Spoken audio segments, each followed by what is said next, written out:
you, and today I am joined by local life coach, Angie. Hi. Angie, how are you doing today? I'm great, how are you? Good, I'm really good. Thanks for asking. Yeah.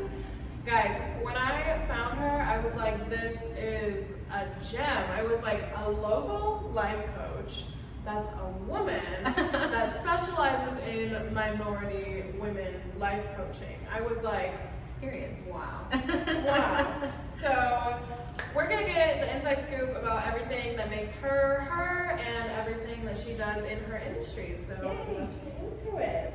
So first question, obviously just for some backstory from the Social Butterfly. Sure. Who are you? What do you do? Like a summary of what you do. Obviously she's located in San Antonio. Yes. And then when you started. Sure. So my full name's Angie Atwell. I'm born and raised here in San Antonio. I am a Latina-owned mindset and life coach for millennial women.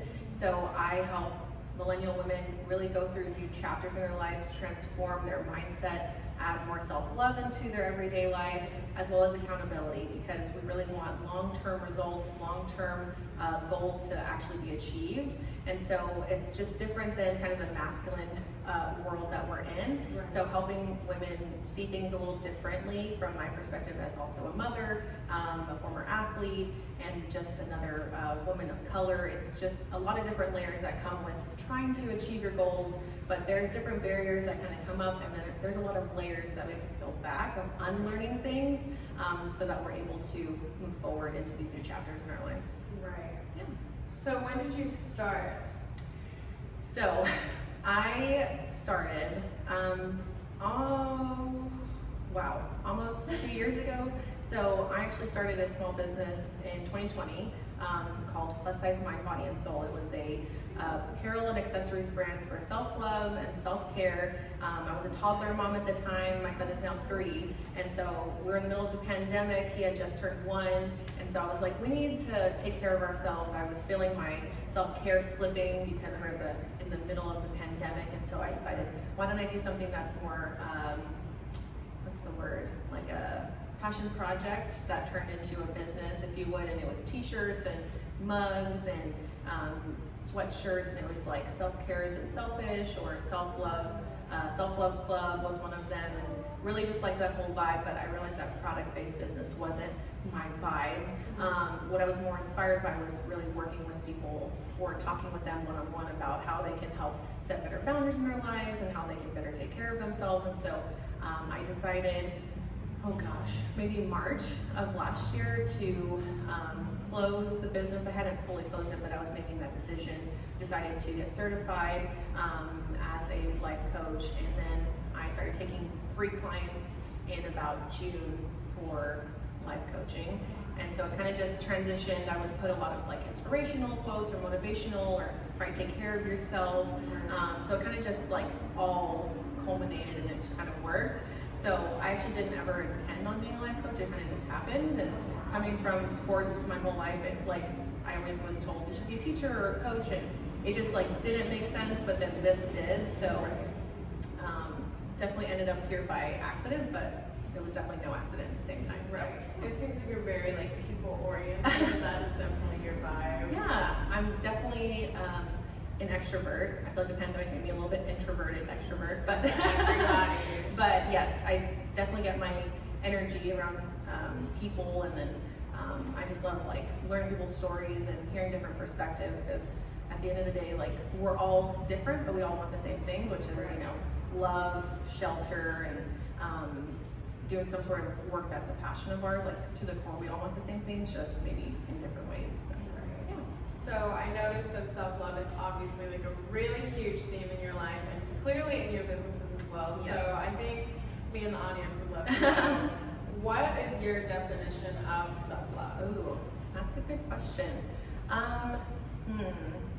I think my own definition is, doing things for yourself that puts you into a better alignment. It's really all about like the mind, body, soul. What are you doing for yourself more than just the physical, whether that be like working out, but also how are you taking care of yourself? Are you listening into your intuition? Do you need more water? Do you need more rest? Are you making sure that even as adults we need play? Like kids, we really make sure that they have playtime, but as adults we need to make make sure that we do that as well. So self-love could be as easy as going to a karaoke night, or like going to do something fun that's not for money. You're not trying to compete with anyone, you know, go do painting with a twist, or go do something that's good for the soul, really. But yeah, self-love is really just listening back into what do I need to take care of myself to recharge, so that I can show up better for others in my life, and not just always doing things for everyone else. It's like, what love are you giving others that you need to give back to yourself as well? Right. Yeah. So what's like a common, I guess, do you ask that question in your life coaching process of like, what love do you give to others that you need to give back to yourself? I maybe don't ask it in an exact way, but I definitely ask, you know, what maybe are you lacking that you feel like you're needing more of? A lot of times people have like work-life balance issues, or they're not getting enough sleep. And even with when I say rest, it doesn't mean sleep per se, but I definitely kind of ask a roundabout way, right? Like, what self-love are you needing more of, or that you're lacking? It comes up, but in roundabout ways. Everyone has kind of a different story, so I have to ask it a certain way. Yeah. Right. So what are the most common answers that you get? I know you mentioned work-life balance. The other thing for sure would be confidence or self-image. Right, all of my clients are women, so that's also a whole other thing about self-love, is the way that they view themselves physically, and that's a whole other conversation for another day. Right. But I definitely, trying to dig deep on that in terms of how are you perceiving yourself. A lot of the times women were told to seek external validation of what does everybody else think about you and how you look, and it's all about appearance. And so having to break that down a little bit and unlearn that is important. And just in terms of how do you view yourself and how can you have more confidence, instead of trying to seek that from someone else telling you how you look or how you're being perceived. So that's another common one, is definitely self-image, body image, and having to intertwine that back into their self-love. Right. And even though, I'm sorry, I know this is my industry, but even with social media standards and societal norms, I'm sure that is a hot topic in a lot of your life. Very much a hot topic, because comparison's a big one. I actually had a session today, and we were talking about how comparison is the thief of opportunity, because I feel like the moment you start comparing, you want to talk yourself out of things because you think you're not good enough, whatever that might be, work or just on social media being like, oh, I'm not good enough because they look like this, and it's a lot. So it's definitely a hot topic, but trying to always unlearn and break that down and focus back in on the self versus what's everybody else doing and how do they look, and putting that energy back into yourself, I think, is also a form of self-love. Instead of always projecting out and seeing what are all these people doing and look at how they look, and recognizing at the end of the day everyone's going to be and do things differently, and we're all blessed with certain attributes and things like that. It would be so easy for me to wake up every day and wish I had blonde hair, but that's just not reality. So let's bring it back down and say, okay, what can we control? And that's only ourselves, and what everyone else is doing, we can take inspiration from it, but it's really an energy suck to try and just wish and hope that we would wake up someday looking differently, when this is, at least in this lifetime, our only vessel. So let's be present with ourselves and be mindful that here's what it is. So let's make the best of the cards that we're dealt. So Most definitely. Yeah. So I know we've mentioned a lot about your courses and stuff. I know you do workshops. Correct? Yes. So let me know a little bit about those. What are those like? How many women are involved with them? Where do they happen? All that. Sure. So this was the first full year. I had 4 workshops in person in San Antonio. It really is kind of more of an intimate group. The most I've ever had at this point is 12. Oh, wow. And thanks.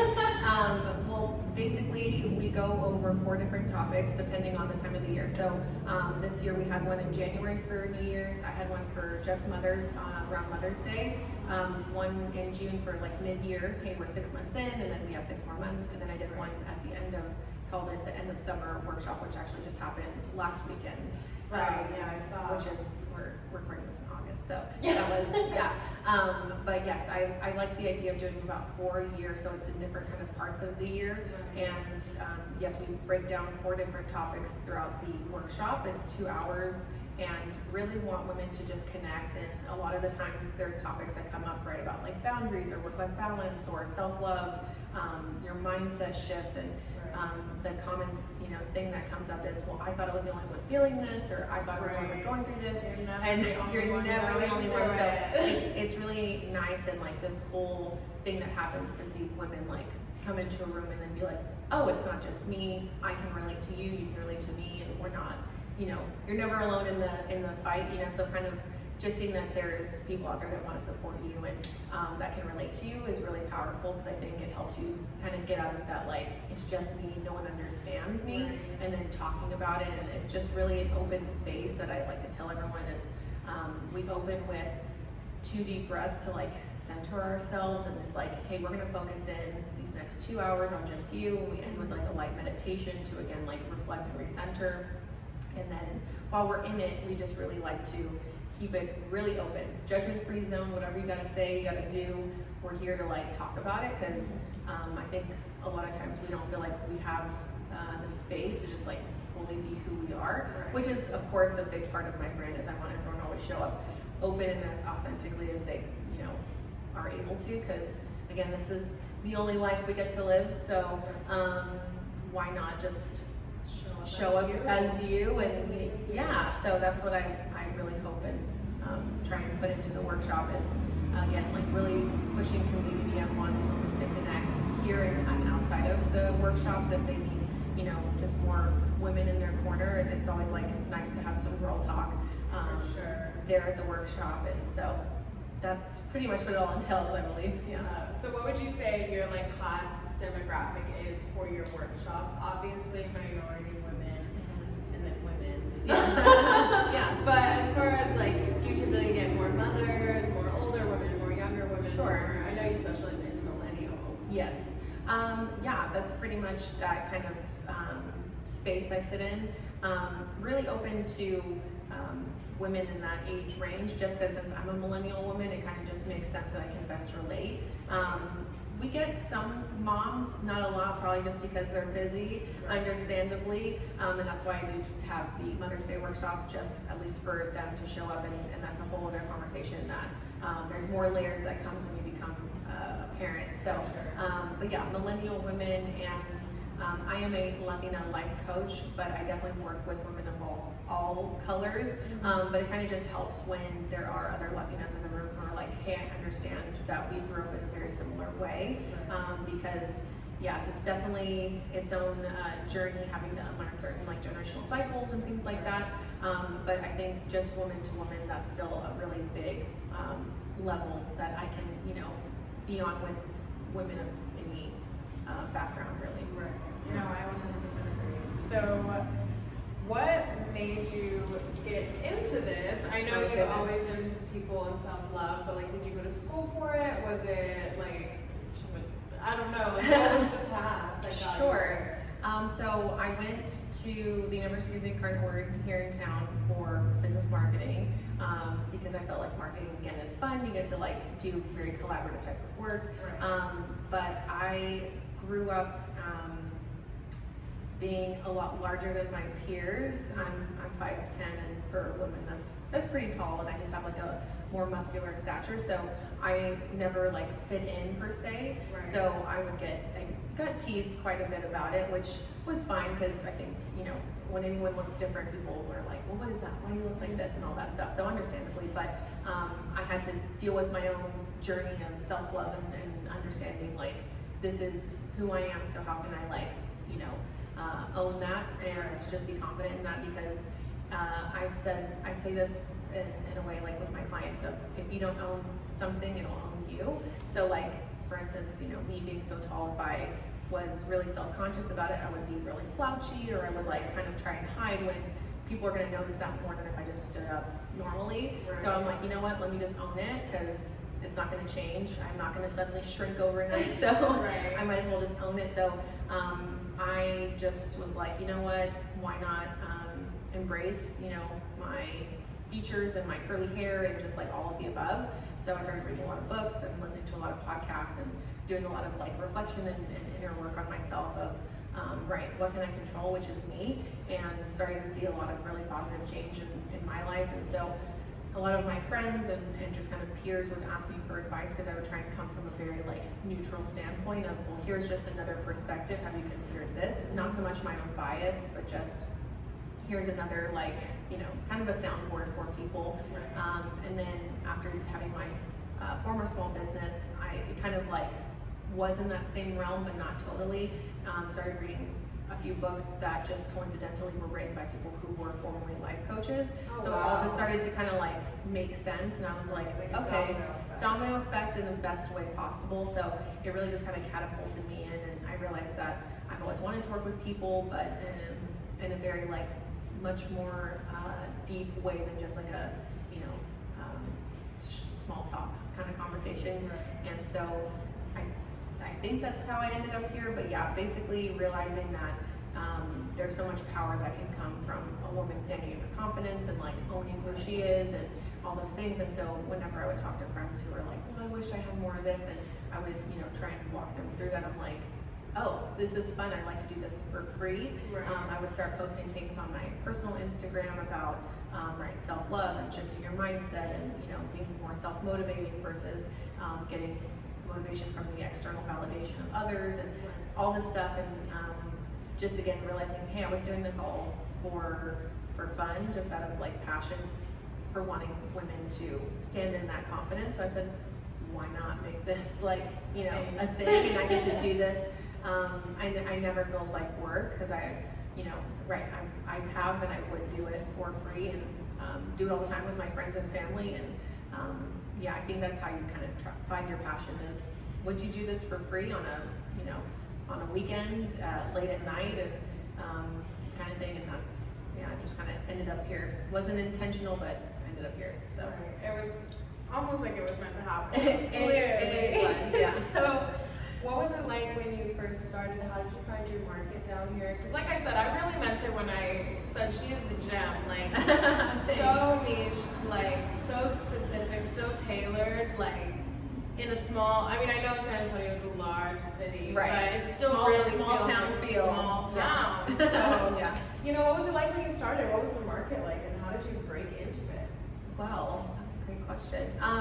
I think what I leaned on was that I am local and that I am from San Antonio, so I really started putting a lot of this more on my personal social media accounts, and then eventually transitioned into a separate business page.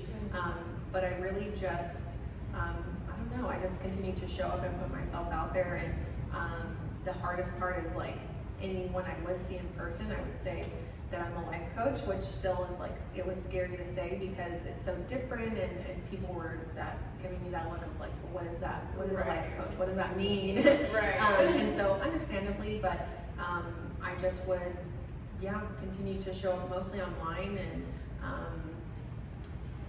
I guess just share tips and tricks and motivational kind of quotes and just quick little tidbits and just trying different ways to share my message, and then sharing it with, of course, friends and family and people that I would meet at, out coffee or, whatever. So just, word of mouth, but also online. I would try and also like reach outside of San Antonio. So I do have clients who are in other states. So found them now through TikTok and things like that. So using specific hashtags or things like that to maybe like find that audience.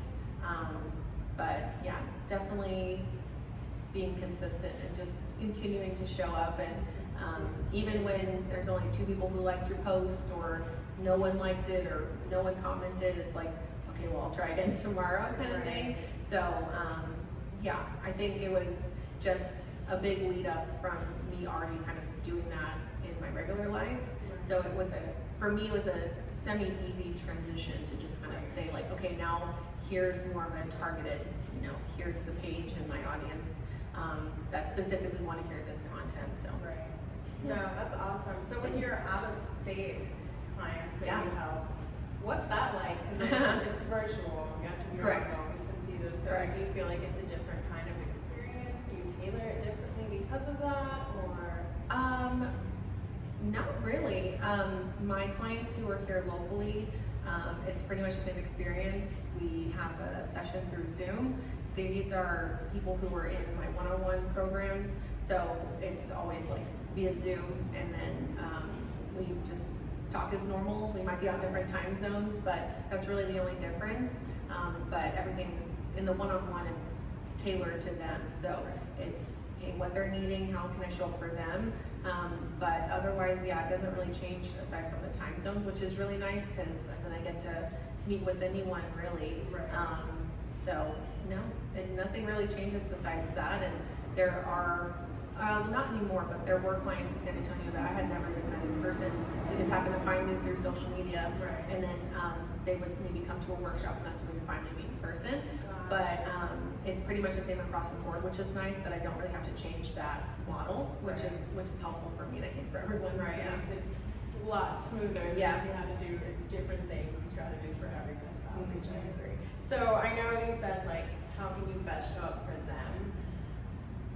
This is like kind of a loaded question because like, you're a life coach, so like obviously, you know, you're around people a lot. You're talking to people. You're taking on different energies. You're listening to them and what they need. And it's like with that, you know, you're giving your energy. You're giving a piece of you. So it's like, how do you establish personal boundaries in this industry? Ooh, that's a great I question. know. It's loaded. So I will say, I think my best way to answer that is right. Like when I am speaking with different women, they all have their own different story. And when I tell them, okay, hey, I'm here to serve you, like what do you need to talk through today? They will just say what's on their mind, or here's what's going on, personally, professionally, internally, like, you know, everyone has their own things going on. And so I've had to be very intentional, right, with myself of, I'm here to work and to help them. I'm not gonna like take in, right, what they're going through, because I have to come as a third party, like objective perspective that is neutral, right? So I don't give any sort of bias when I'm talking with them, and so I have to come at it, right? Like this is work, and I have to still help them, because if I get too emotionally invested, then it like blurs those lines, and it's tough. So I have to remember that they're seeking help professionally from someone, and they are a client.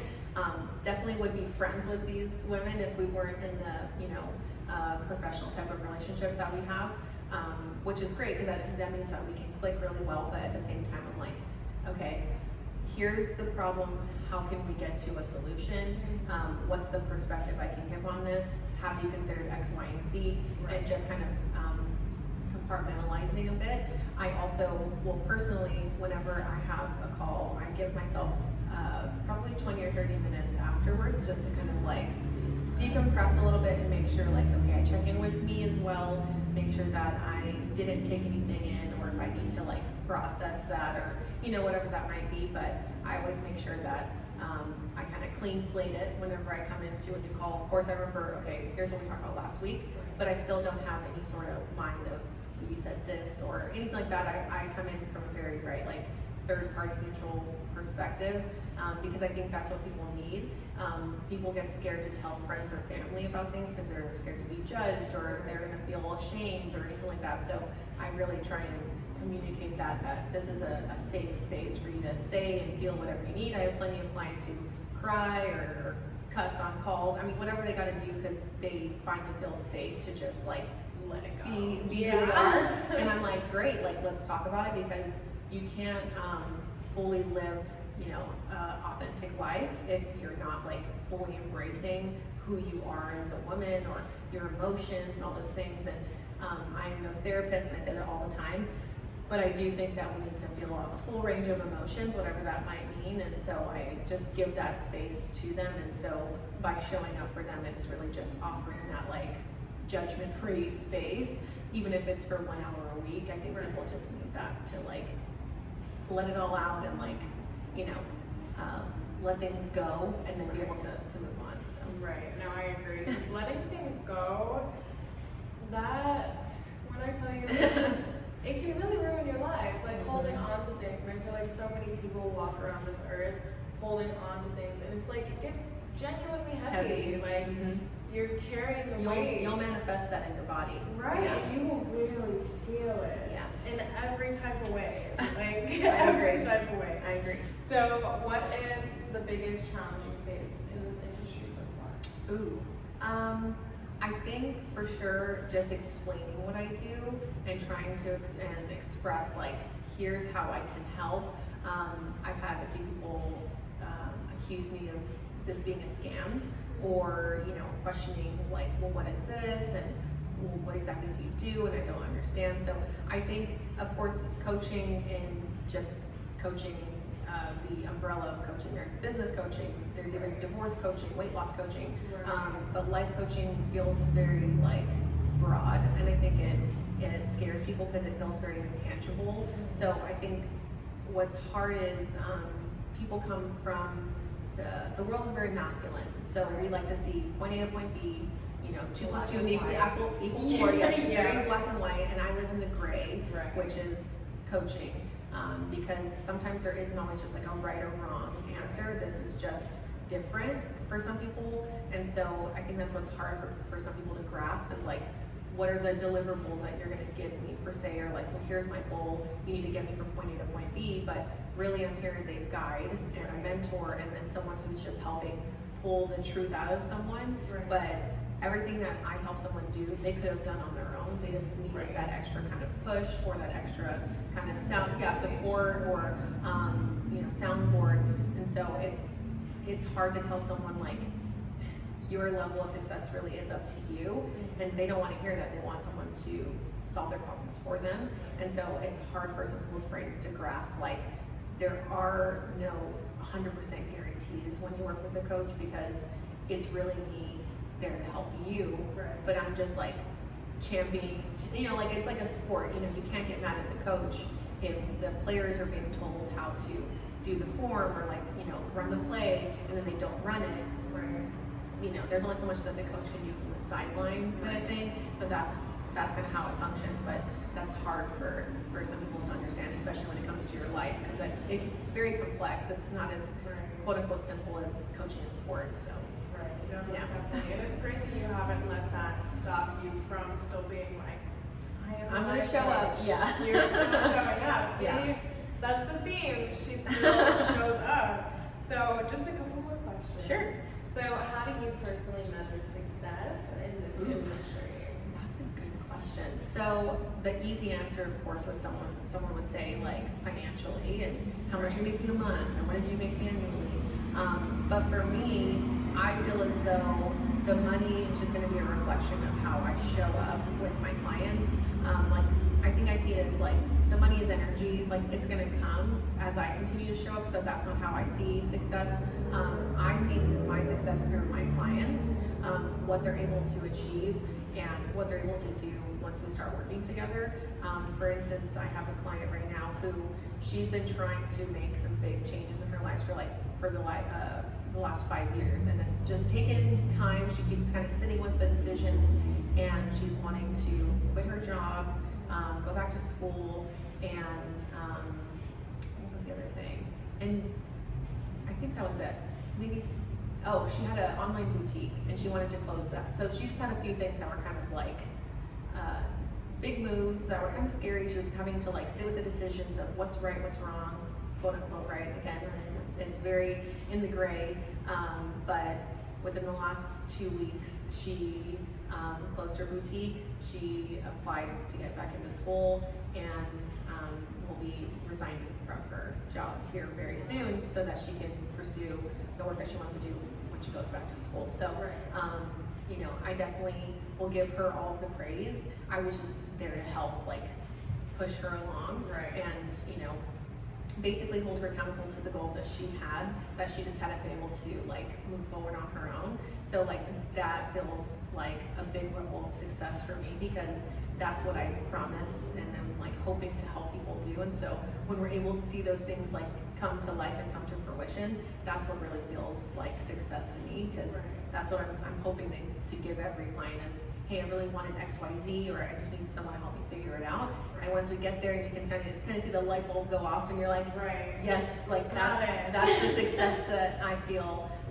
Just like that, again, the joy of seeing women being able to like show up more authentically and, you know, truly be who they are, because it's no fun seeing someone who you can tell they're like dimming their light, or, you know, shrinking themselves. And it's because once you are in that space of like being confident, and I did the inner work, and I'm always doing the work, of course. Right. I can see how green the grass is over here, so right. I want everyone to enjoy that. So that's definitely the level of success, if you would, of just being able to see other women step into that power. So yeah, that's awesome, and I can see how that's so rewarding. I'm sure in the next 10 years you're probably gonna have so many women reach back out to you and be like, thank you. I hope so. You know, yeah. A lot closely to like how students do with teachers and counselors and stuff. It's like you're playing a big role. You know, whether you can take the credit for it or not. I know the credit's on them for doing the work, yes. but like you do play a big role because support, not everybody's given that. So it's like awesome that you're able to do that for women. Thanks. I have one final question. Okay. But it's nothing too crazy. But what advice would you give for other women seeking help trying to show up as their true self? Okay. That's a good question. I think that I would say when you look back, even 10 years from now, like would you regret not taking that leap, right, or taking the risk?